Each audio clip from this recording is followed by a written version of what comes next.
Hello there, pretty people of the internet, and welcome to my channel. My name is Annika, and today I'm going to talk about how I graduated with my bachelor's degree in 2 years. If you've been around for a while, or if you've ever read my little bio in the description box below, you'll know that I graduated from the IB in May of 2014 and with my bachelor's degree in June of 2016. I got a Bachelor of Arts in Political Science with a focus on international affairs and a minor in Asian Studies from Oregon State University. Bachelor's degree in the US generally take 4 years, even though I think the average now is 5 years, but they're set up to take 4 years if you take sort of like the average number of credits every semester or every term.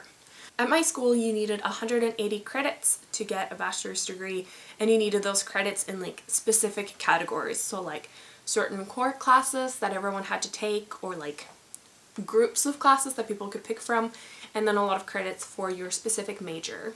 I went to a school that was term-based instead of semester-based, so we had fall, winter, and spring term, about 10 weeks each, with I think about a week of finals week.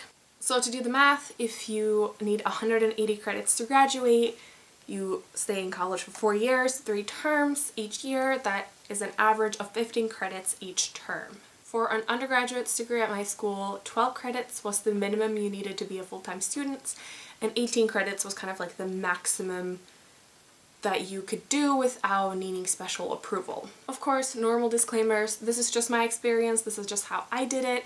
This isn't going to work for everyone at every school, with every program, with every degree. In fact, I think this is impossible for most degrees. I took a very flexible degree in that I just needed a few core classes and then I could sort of take whatever I wanted.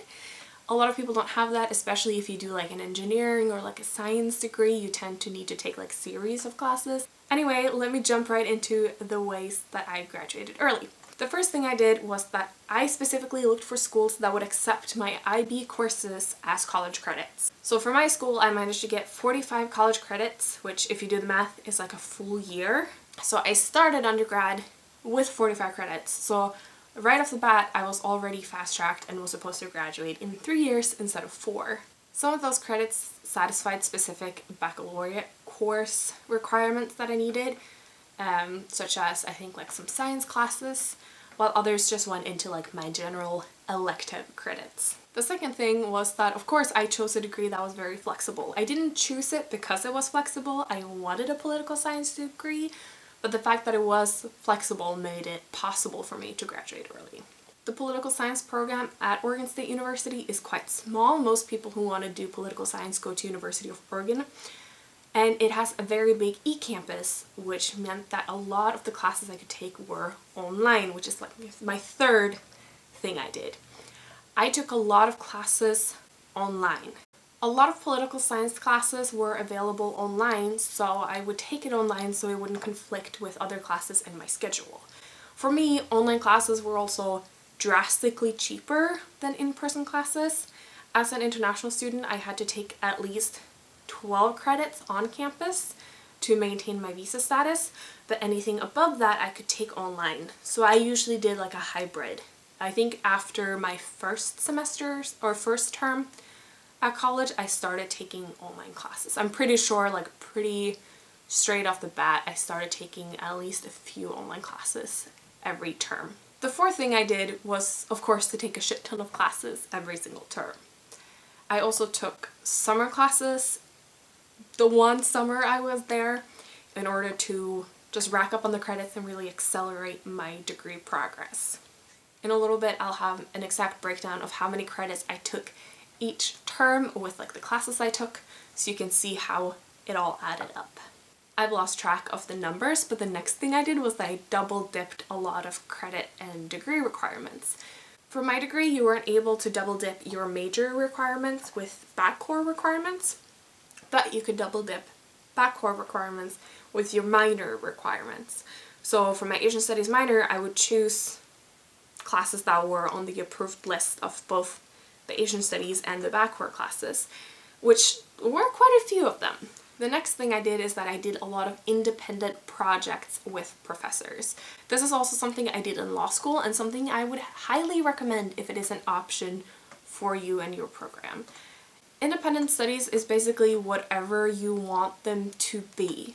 So you find a professor and then you work with them to create a project that you guys work on together. Usually it's like you do the work and the professor is just there to like guide you through it, to be kind of like someone you can talk to about it, someone who can recommend readings for you, someone who will read your writing. I did this with a few professors to fill sort of like my optional but have to just get the number of credits requirements. It allowed me to focus on specific areas that I had found to be interesting in other classes and to work on my own research and writing and reading. The next thing I did was to work a lot with my professors and advisors. I had a very good relationship with my advisors because I had to come see them multiple times a term. We had to sit down and kind of like be creative and be flexible with how we could make my schedule work, with how we could satisfy all my degree requirements, if there was any way I could sort of move classes around to satisfy different degree requirements so that I could do more of like the double dipping, for instance. And I think if I didn't have such a good relationship with my advisors, they would be more reluctant to allow a lot of the things that I was proposing. If you're very into the math, here's the breakdown of the credits I did every single term that allowed me to graduate with 190 credits in 2 years. As I said, I came into undergrad with 45 credits from the IB, so that's 45 credits right off the bat. My first semester, fall 2014, I did 19 credits. That winter I did 20 credits, and that spring I did 19 again. I decided to stay on campus over the summer to do 4 weeks of summer classes. So in those 4 weeks I did 13 credits. For fall 2015 I studied abroad at Akita International University in Japan, which is a semester-based school. I took 18 credits at Akita International University, which translated into 29 term credits. This was also possible because I had talked to all my advisors and cleared every single class before I decided to take them. So they would find an equivalent back home and then convert the semester to term credits, and I ended up with 29 credits for that semester. Then I came back for winter 2016 and I took 26 credits. And then my final term, spring term 2016, I took 19 credits, which felt very relaxing after the previous term. I graduated with 190 credits and a 393 GPA. My school didn't allow for A+, so the A+ I did get just got converted back to 4 points.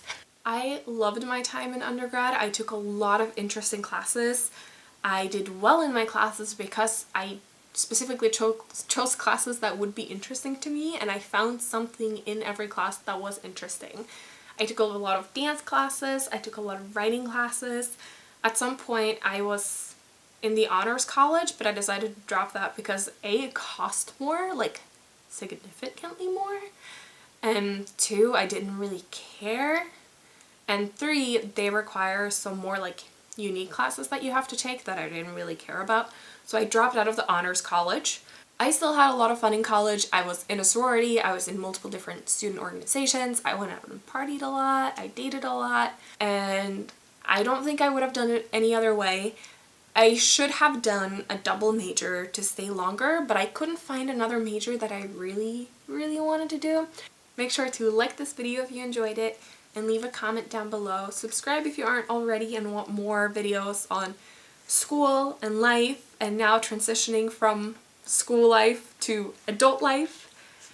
Thank you so much for watching, and I will talk to you all later. Bye!